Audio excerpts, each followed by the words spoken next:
101 on Sports Radio 1450 and on the web at sportsradio1450.com. You can find us on Facebook as well, or email us at fantasyfootball101@gmx.com. Happy Halloween to you. I know a lot of Halloween parties going on last night and tonight and even tomorrow, as tomorrow's Halloween. But saw some rowdy characters in Pawnee last night, but I don't know, it took me back to my old high school days. You were rowdy in high school. Well, it was funny. I wheeled in the driveway last night after covering high school football, and I looked down the street, and there's a lot of commotion. I just hear this whap, whap, whap. And, you know, it sounded like breaking eggs on someone's window. And then I see four dudes just sprinting by, and the last one's running by. I'm like, you better catch up. Yeah, I would have reported them. Nah. Hey, by the way, a belated happy birthday to Mr. Pedigo. Oh, thank you, Mark.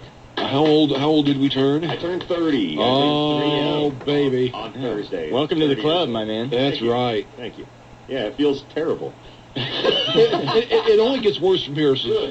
Well, yeah, big party tonight at the Pedigo household, and I emailed you. I'm like, well, I got to work till 11. You're like, I know, on 30, man, we might.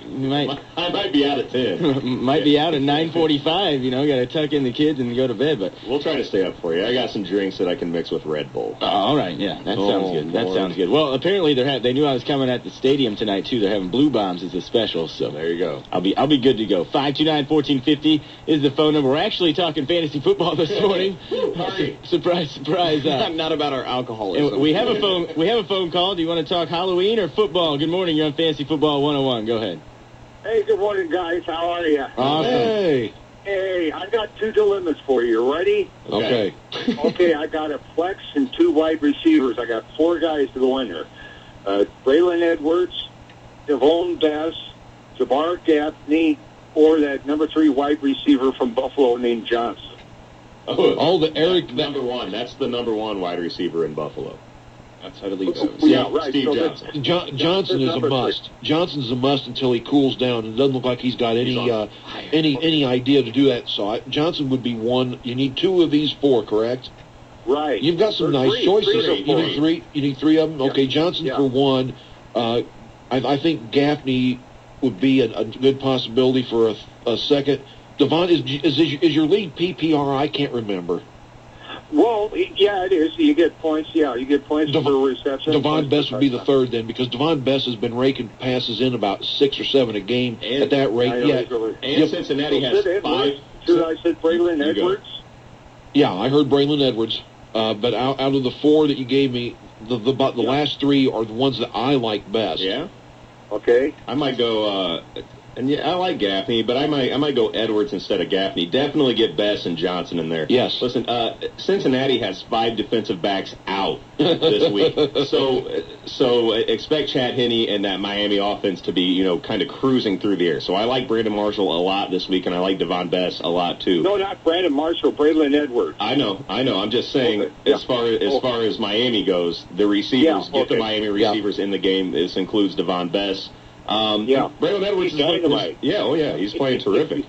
So Edwards has looked okay a few times this year, and same with Gaffney. Either one of those guys, and I'm not against either one of them this week. So when all else fails, I just listen to Mark Graham when I can't make up my mind. Okay, next question. Are you ready? Yes. This is the home run hit. Okay. I got Drew Brees as my quarterback. Okay. Do I set him and start Fitzpatrick from Buffalo? I just knew this was coming. I have a real chance because I got beat by 10 last week and 12 the week before that. Listen, I asked these guys before we went on air if I should start Fitzpatrick instead of Shaw. So I totally get where you're coming from. Fitzpatrick's been on fire. I mean, he literally has. Yeah, it's predicted he's not going to do it. But, hey, until he doesn't, he will, right? Yeah. I don't know if you can start him over Drew Brees, though. Yeah. And not in good conscience. I thought I'd tantalize you a little bit before. Okay? Yeah, but you can think about they're playing Pittsburgh. It's not a... Yeah. It's not, Pittsburgh's defense is better than Kansas City. Listen, you can't just overlook this because it's Brees. I understand start the stud thing. But this is one matchup where this is a possibility that you sit Brees. I know Eric's about to have a coronary over here, but I think I can see where you'd be tempted because, like you said, Fitzpatrick has been hot. Breeze really hasn't.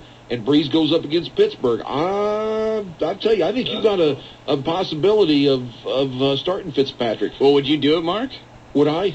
Yeah. Yes. You would start Fitzpatrick over Drew Brees. You know what? This week, I would. Mark, you gave me Benson, and I'm going to follow the hot streak. You know, what I didn't talk to you about last week was I said Des Bryant on my bench last week. Oh, 27 points.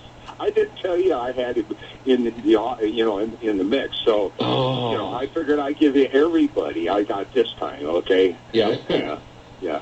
Well, listen. Thanks. You guys have a great day. I'll let you know next week. Yeah. Let us know what happens. It's going to be a tight game anyway. All right. Good luck to you, sir. What a dilemma. All right, thank you. Thank you. You guys have a wonderful week. You too. Happy Halloween. 529-1450 is the phone number, 529-1450. And I agree with Mark. I would play Fitzpatrick over Breeze this week. I wouldn't play him over Schaub, though, because I think that's going to be a shootout. Right, okay. I'm playing Fitzpatrick in one league because I have Eli on a bye.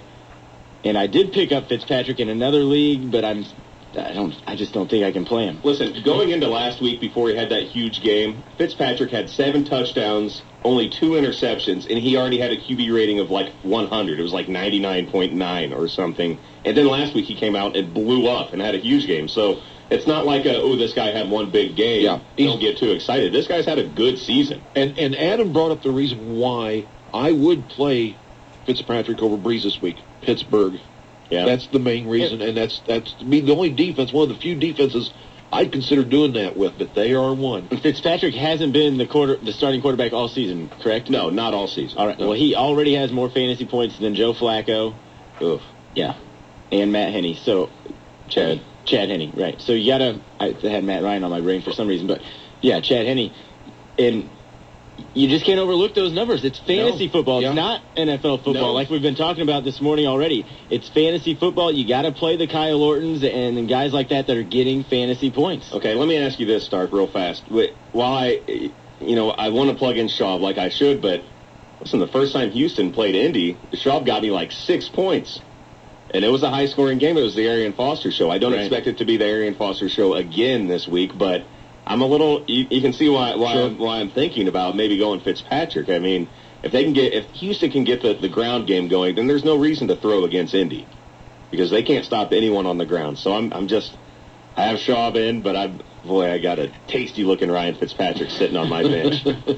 Well, you let us know next week, too, how that goes. I'm starting Schaub, and I'll be mad because I'll lose by 5, and Fitzpatrick will outscore Schaub by 10. And I'll be mad. That's the way it goes. Since we're talking QBs, there's plenty of other quarterbacks to talk about. The guy everyone always talks about, Brett Favre, game-time decision with the 2 fractures in his ankle. I know Brett Favre is a man and, wears Wrangler jeans and can't advertise it anymore, but... Yeah, not always. Yeah. Dude, if he starts, I'm going to be super impressed. I think he will. Honestly. I think he will.